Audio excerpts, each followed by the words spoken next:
गर्मी के मारे बुरा हाल है और हमें एक भी फ्लैट नहीं मिल रहा है। लाइट मारे इधर।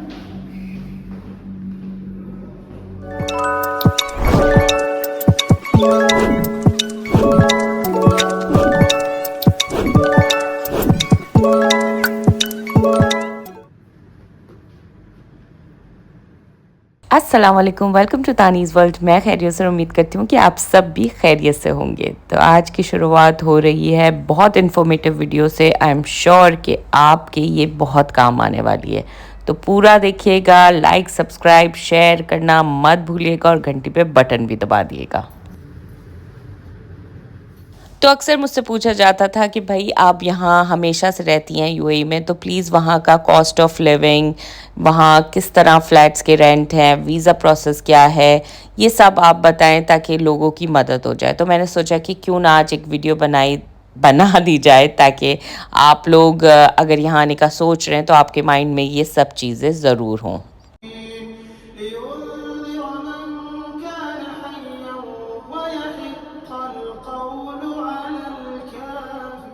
तो यहाँ मेरी सुबह हो रही थी और सुबह के वक्त मेरा ज़्यादातर ये रहता है कि मैं सुबह ज़रूर अपने घर में सूरह वाक़िया लगा देती हूँ। इससे ये होता है कि घर में बरकत भी रहती है और आपको रिस्क वहाँ से आता होता है जहाँ से आपने सोचा भी नहीं होता।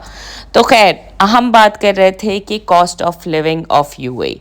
तो जनाब देखें, अगर तो आप जॉब सर्च करके यहाँ आ रहे हैं तो हाँ, आपको थोड़ी बहुत आसानी हो जाएगी क्योंकि यहाँ आकर आपका वीज़ा ज़ाया नहीं जाएगा। ऑब्वियसली आप जॉब के वीज़े पे ही आएंगे, तो आपको इतनी भाग दौड़ नहीं करनी पड़ेगी अपनी जॉब के लिए।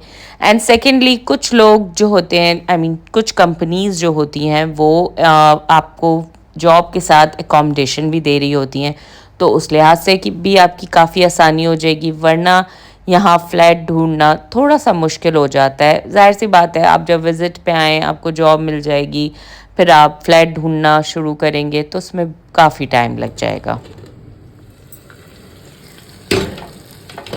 अब बात करते हैं कि कहाँ रहना सही होगा जब आपको जॉब मिल जाए। तो देखें, इसमें मैं आपको यही कहूँगी, ये डिपेंड करता है कि आपकी सैलरी पर। अगर तो आपकी सैलरी 5K से ऊपर की लगी है तो मैं आपको रेकमेंड करूँगी कि अगर आपका ऑफिस दुबई में है तो आप दुबई में ही रहना पसंद करें। वरना सुबह के वक्त ट्रैफिक इशू थोड़ा रहता है।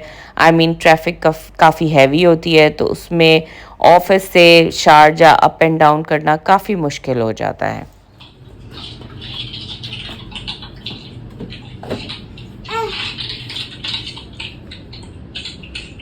और आपका ज़्यादा रुझान इस पे है कि हमारी सेविंग हो जाए, तो ठीक है, आप शारजा में फ़्लैट ढूंढ सकते हैं। एज़ कम्पेयर टू दुबई आपको काफ़ी कम रेंट पे मिल जाएगा। मगर बस फिर आपको इतना ध्यान में अपने रखना होगा कि जब आप अगर आपकी जॉब दुबई में लगी है तो आने जाने के एटलीस्ट 1 से 1.5 घंटा आप रखें, क्योंकि टाइमिंग्स जो होती हैं सुबह और शाम की, उस वक्त ट्रैफिक काफ़ी ज़्यादा मिलती है।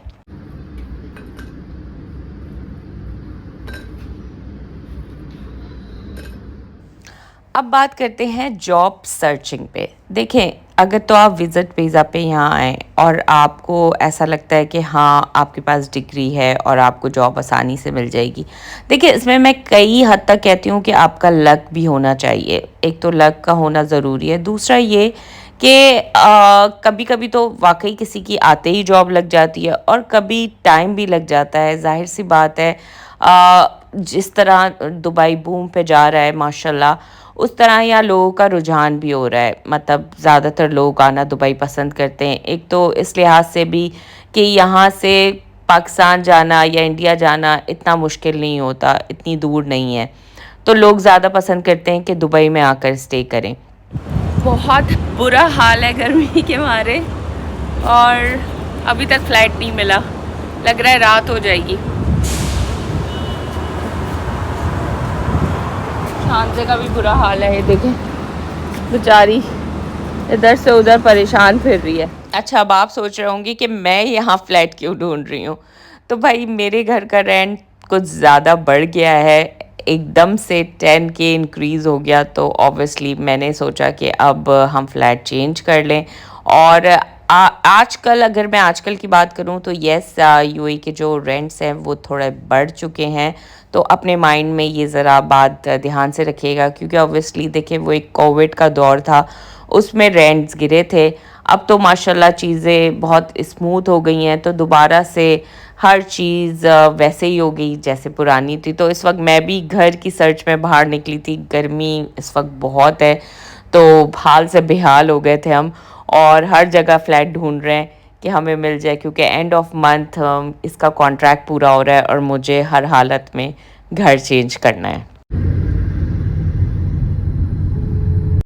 देखें, अब मैं आपको बताती हूँ, अगर आप एज अ बैचलर यहाँ आ रहे हैं, मतलब अकेले आ रहे हैं या अकेली कोई लड़की आ रही है जॉब करने, तो उसके लिए तो मैं कहती हूँ कि 4000 की सैलरी भी बहुत है, क्योंकि वो चाहे तो शेयरिंग पे रह सकती है। शेयरिंग पे ये होता है कि एक रूम आपको आराम से मिल जाता है, उसका रेंट भी बहुत हो गया तो 1200 होता है, जिसमें अक्सर सब कुछ क्या कहते हैं इंक्लूड होता है, बिल भी लाइक इलेक्ट्रिसिटी का बिल, इंटरनेट इंक्लूड होता है, तो उस वहाँ सेविंग हो सकती है। मगर अगर आप एज अ फैमिली आ रहे हैं तो इस बात का ख्याल रखें कि आपकी सैलरी यहाँ थोड़ी अच्छी होनी चाहिए, एटलीस्ट 5 तो होनी चाहिए, ताकि आप अपनी फैमिली को यहाँ रख सकें। और जाहिर सी बात है, अगर उसमें भी आप शेयरिंग पे रहना चाह रहे हैं तो डेफिनेटली आपको पर मंथ 2200 इस तरह का अमाउंट रखना होगा अपने पास,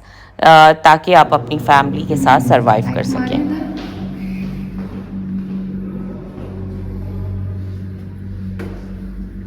एक वॉशरूम है, एक वॉशरूम है बस ये। और ये ड्राइंग रूम ना। हाँ, सही है, किचन देखा? ये एक बड़ा रूम है, किचन सही, किचन भी सही है, कैबिनेट्स भी नए हैं, ये सारी सेटिंग एक्सेप्ट। अब ये जो फ्लैट मैंने आपके सामने आपको दिखाया है, ये हम भी देखने आए थे, और इसका रेंट हमें बताया गया है 26K ईयरली। तो अभी जो शारजा के रेंट्स चल रहे हैं 1 बेडरूम के, एटलीस्ट 27 to 28 इसके दरमियान चल रहे हैं। तो ये आप अपने माइंड में रखे हैं। और फिर दुबई की स्टोरी थोड़ी अलग है, दुबई में थोड़े एक्सपेंसिव फ्लैट्स होते हैं, जाहिर सी बात है, क्योंकि वहाँ टूरिस्ट की ज़्यादा आना जाना है, तो डेफिनेटली वहाँ के रेंट ज़्यादा हैं। इसीलिए मैंने कहा कि अगर आप फैमिली के साथ आ रहे हैं तो आप शेयरिंग पे रहें तो ज़्यादा बेहतर है, और अगर आप चाहते हैं कि नहीं आप शेयरिंग पे ना रहें तो बेहतर है कि दोनों जॉब करें, क्योंकि उसी से ज़्यादा अच्छा सर्वाइवल यहाँ हो सकता है। वरना थोड़ा सा टफ़ हो जाएगा आपके लिए हर चीज़ करना, क्योंकि बच्चों की स्टडीज़ भी होंगी, अगर तो बच्चे हैं तो डेफिनेटली उसमें थोड़ा सा मुश्किल हो जाता है। मैंने यहाँ कोशिश की है कि ज़्यादा से ज़्यादा पॉइंट्स आपके लिए कवर करूँ, और भी कुछ आप इस बारे में जानना चाहते हैं तो मुझे कमेंट सेक्शन बताइएगा। अपना ख्याल रखिएगा, दुआ में याद रखिएगा। अल्लाह हाफ़िज़।